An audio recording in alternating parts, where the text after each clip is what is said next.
Hey guys, thank you for tuning in. This video is for the few righteous that are hopefully watching and listening. Okay, I want to talk about the writings of the brother of Jared and how important these writings are. Okay, I'm still learning about it. The Lord has stopped. He's like, stop everything. Learn what you have here. Learn what's going on, because this is very, very important. And I want to share what I do know and what I am learning. So first of all, these writings are prophesied in the Book of Mormon. We could even see evidence in the Dead Sea Scrolls and all that kind of stuff as well. So if you want to read about the writings, these PDFs, we have the PDFs, okay? So, and I know PDFs are a pain, but are they worth printing out 1,200 pages, all that paper and ink? It absolutely is. And so I just want to point you in the direction of what I know so far, and take this stuff very seriously, because this is for our seed. This is for God's people for the millennial reign, okay? For those who can receive it, for those who are really seeking the Lord outside of the limits of tradition and religion and all that kind of stuff, or can seek the truth of the scriptures. Okay, so I'm just going to point you in the direction of the Book of Mormon, the Book of Ether, okay? The Book of Ether, I haven't even read the Book of Ether. I'm not that far into the Book of Mormon. But if we read Ether chapter 4, you could read about these texts. You could read the history of these writings, and you can read the prophecy of these writings and how important they are. Now, again, I am still in the authors, the translators' introduction. And, these people who I emailed, I tracked them down, and, I found out, like, they, before they replied to me, they searched me out, because these shouldn't be given to anybody. So, to just anybody who's just frivolous. So, when people are seeking these texts, the time comes forth. So this is what I understand about these writings, okay? Volume 1 and 2. Okay, so you could read about the prophecies and a brief history in the Book of Ether, chapter 4 in the Book of Mormon. Okay, so these are prophesied to be, I don't want to talk too much because I'm only beginning to grasp, but these texts that are mentioned in the Book of Mormon, what's mentioned in the Book of Mormon is a copy, is that somebody translated these texts onto the brass plates, and those brass plates are sealed, and that's what's written about in the Book of Mormon. But what we have here, are a translation from the original. Okay, so and these texts were originally written by the finger of God, just like the Ten Commandments were written by the finger of God. We have a prophecy of the laws of Moses will be written by the, Ode to Solomon, Ode 23. When he visits, he will write a new law on his finger. These texts, in their original form, were written by the finger of God. Okay? And I'm not exactly sure whether what was written by the finger of God that was translated into, this is the language of Adam. Okay? So, if you take a notice, so this is why these texts are sealed, because you can't interpret these things without the power of God, without the Urim and the Thummim.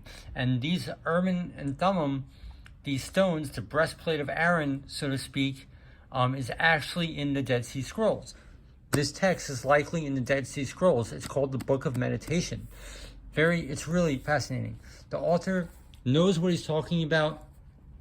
And if you have a relationship with the Lord, clearly you could see, you could discern who does have a relationship with the Lord. So when you read, he writes about his experiences, how he got these texts, all this stuff. I'm still reading it, okay? And so it's very profound. So This is the language of Adam, okay? It's before words were invented. It was like pictures and stuff.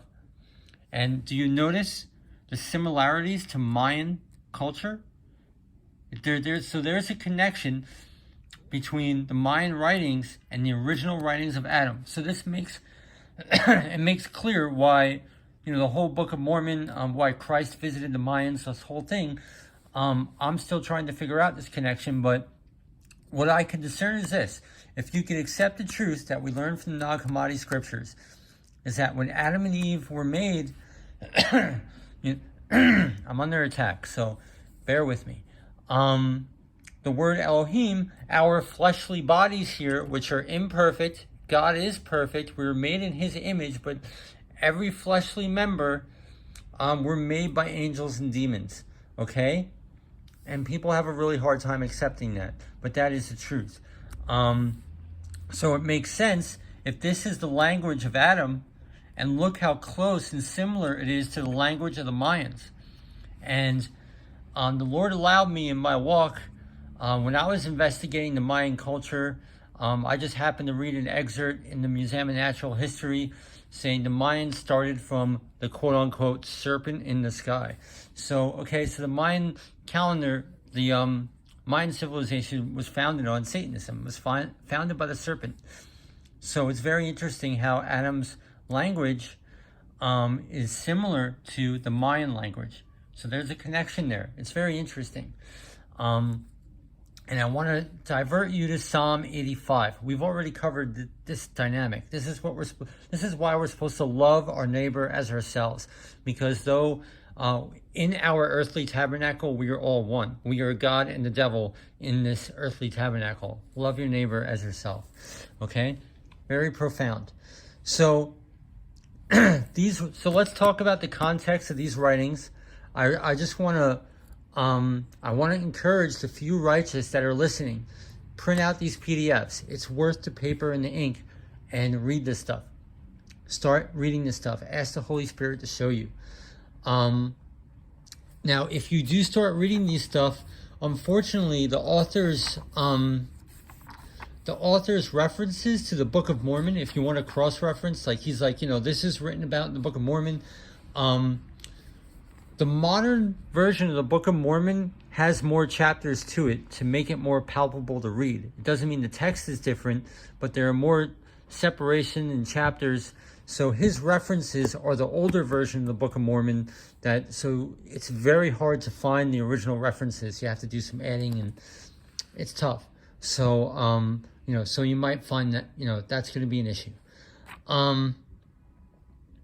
So this is what I know about these texts, is that originally, these were originally written by the finger of God.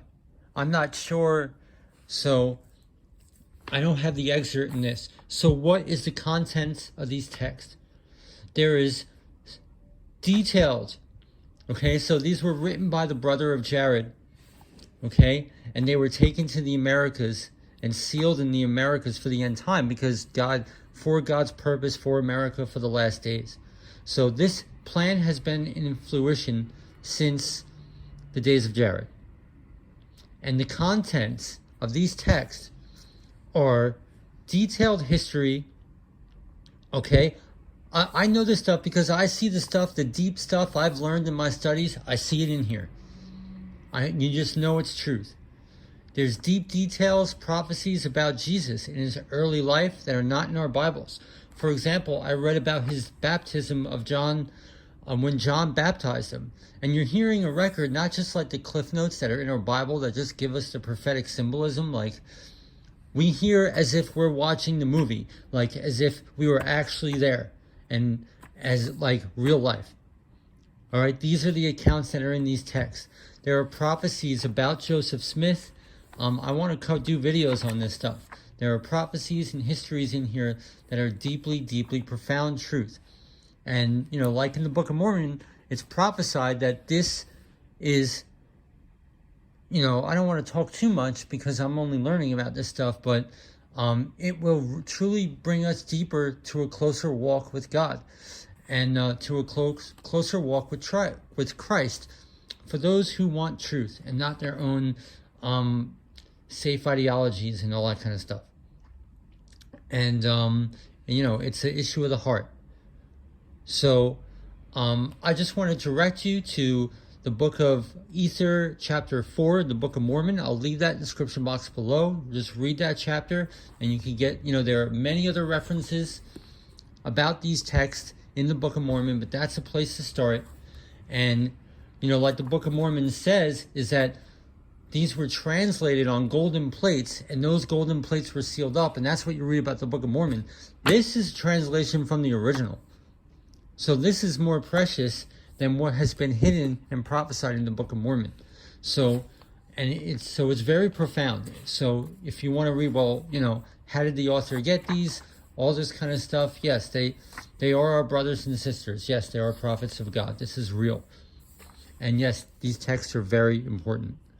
So I just want to encourage people. Unfortunately, we can't get the hard copies of these books yet. Well, you know, they do have a printing of the, you know, like I mentioned that previous video, the book, the first and second book of Achi. So you could probably buy a printed form of these texts, of the contents of these texts, but that book is like half the size of both of these books. So there's a lot more content in here. Excuse me. Okay. There's a lot more content in here. So I just want to stress, encourage my brothers and sisters out there, if you're willing, start reading these PDFs. Print it out. Print out at least volume 1, or at least, you know, the introduction. Start reading the introduction. See if you receive it. Check out these texts. It's really important, and it's like, you know, it's prophesied for these to come to light now. It's very important. This stuff is very important. And so I just wanted to share that. And I am searching for answers. That's what I can see. This is the language of Adam, okay? And you can see how similar it is to the Mayan culture. So we have that connection. Very amazing. So I just wanted to share that with you guys, because these texts were originally written by the finger of God. Okay? It's truth. So, okay, guys, the links will be in the description box below. Thank you for tuning in. Have a good day.